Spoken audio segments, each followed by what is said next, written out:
So our third conversation of the day, we've been very PowerPoint-like this week, is with Chris Park from Lancaster HIA. Hi, Chris. Hi, Paul. How are you? Yeah, good. Thanks. Thanks for everyone. joining us this afternoon. We had a conversation earlier in the week, so I suppose leads on quite nicely as well from what Andrew was saying. I think kind of your perspective on how you like to treat contractors and kind of how you manage them, and I suppose just maintaining that kind of good relationship with them. So what are your kind of top tips in terms of having a good relationship with the contractors you work with? Well, it was very interesting to hear all the points Andrew put, and it's quite sort of alien from our district. And I think the size of your district and how you operate and what sort of organisation you are also has bearing on the type of contractors you use and the management of those contractors. We're a small two-tier authority.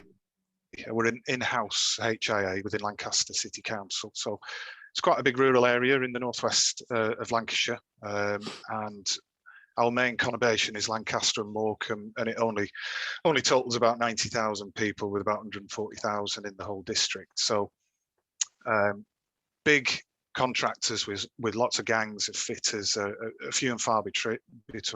So they tend to come out of the area if they're trying to get work from us. So historically, we've naturally gone towards small local contractors, and that has worked very well for us. It's good relationships have been absolutely essential on that fact. I learned that point when I was cutting my teeth before I worked for the HIA. I worked for a company called Mace, who were a project management and construction company, and I cut my teeth sort of managing contractors on some airport work, one being at Manchester Airport. And I quickly found there, dealing with one contractor, that quoting lines of contract or threats just doesn't work, and I never used that again. And from then on, I sort of prided myself in trying to get to know the contractors on a good level, and from there you can start to exert influence. And it's really important to understand the contractor's needs as well. In the adaptations market, our contractors, the smaller ones, they come to us for the work. They stay with us because of security. They find the work rewarding. We pay them promptly. So if they get their invoices to us by Thursday morning, we can have the money in their bank account on the following Tuesday, and it keeps those smaller guys liquid and coming back for work all the time, and the bathroom adaptation work, a lot of them find it easy. They don't want to be part of a complex big project of contracts. They like to go into one bathroom and fit it out and move on to the next one.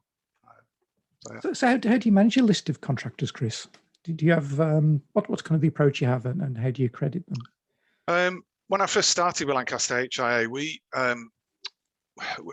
didn't have much technical involvement. There was mainly just a grants officer, and occupational therapists would send us a referral with a drawing and specification from a manufacturer. It was Contour Showers at the time, and we just literally passed that on, sent it out with a schedule to a couple of contractors that were chosen by the client. And that process, we gave them the contractors a couple of weeks to get the price back.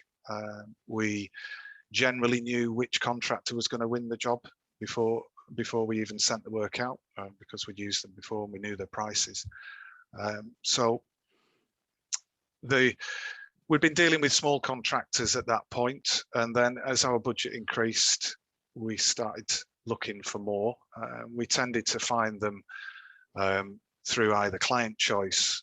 The client had heard good recommendations and they wanted someone to quote, so we checked them out for them through recommendation from someone else, and from contractors inquiring about how they do some work for us. So we'd go out and vet their work first before we'd pass them a bathroom adaptation to complete. So from that point, we started getting a small band of small local contractors, and we got them to sign up to the Lancashire Safe Trader scheme, which is our local scheme operated by Trading Standards. That gives the contractors a bit of credibility. It gives our clients peace of mind. They recognise who Trading Standards are.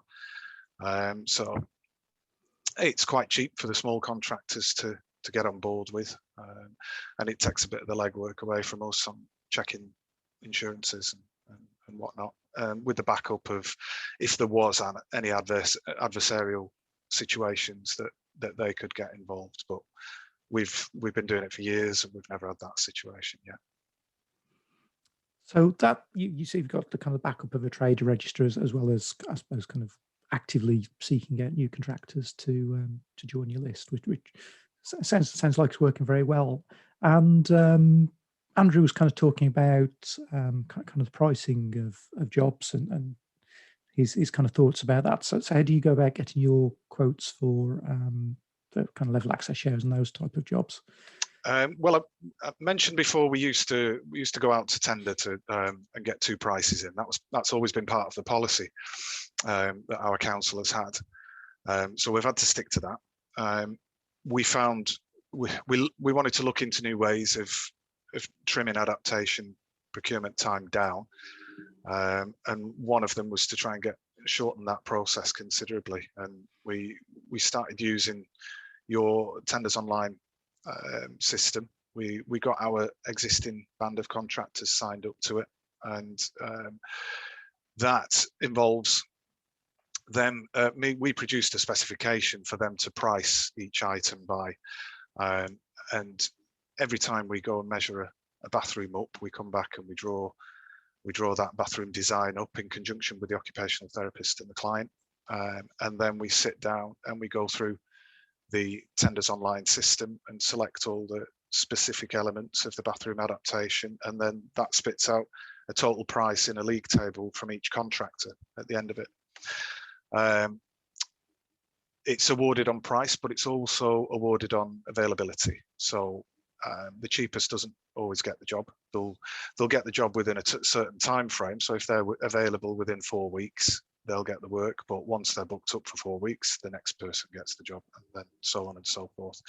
And we've got quite a high demand for adaptations, so these contractors are generally booked up, a good 4 to 6 weeks in advance. So how do the contractors find that? Now they've kind of been using it for a couple of years, haven't they?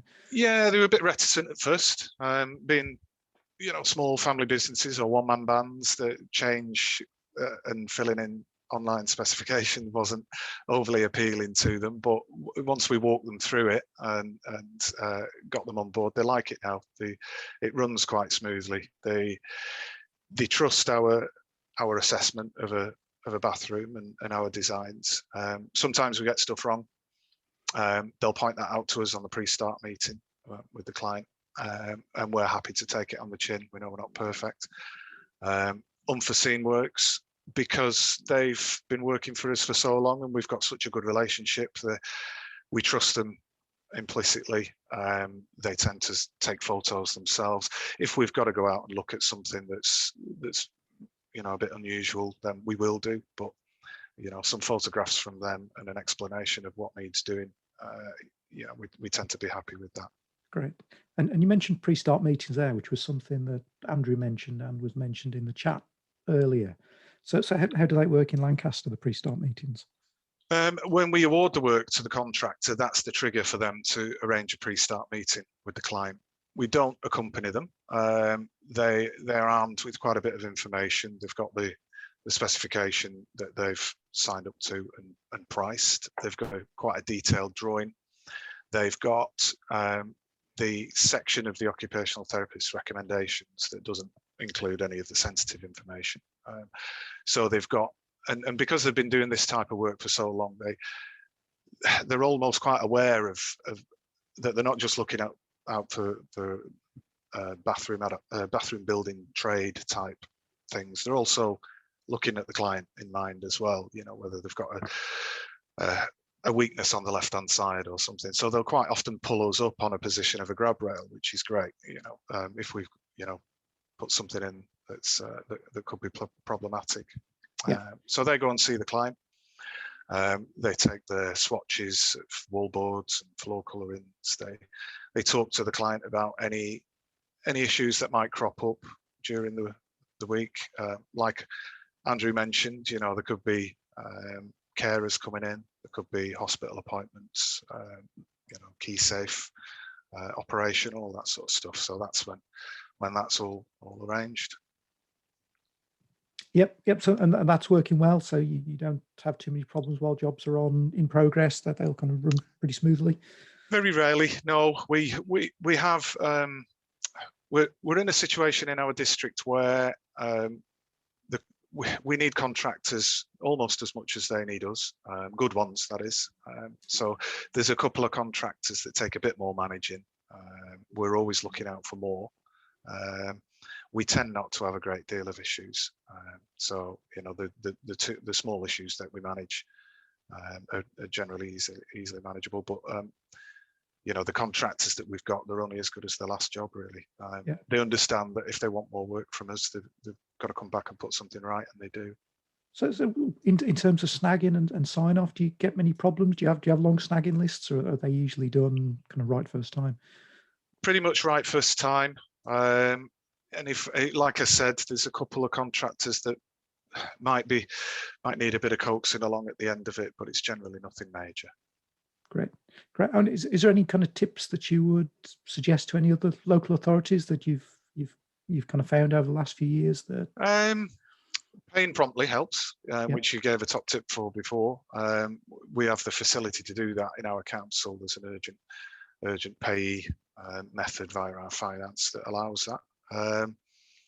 We've, just to give a contrast to what Andrew was talking about, we've gone down the small and local contractor route for the reasons before, due to our size of district, but also with the bathroom adaptation and market and the clients that we generally deal with, we find that they prefer a one-man band or a family contractor. It gives the client a familiarity to see the same face. Quite a few of our contractors do all the trades themselves, including the alto flooring installation, and then get an electrician in to do those bits. So the clients like that. They like to see the same face every morning. And that contractors also, we tend to find, I'm sure Andrew's lads have all got pride in the work, but we know that the small guys that we deal with have a lot of pride in the work because they know they can influence every trade that follows on from them, apart from the electrician, but they tend to have a good relationship with them anyway. So, and so those smaller contractors as well, they fit in with our council corporate objectives as well, keeping things local and boosting the local economy. Yeah. Do you have any, I suppose just in terms of kind of larger adaptations and kind of extensions, did you have to use a different pool of contractors, or do some of your contractors cover both? We've got a couple of contractors that cover both.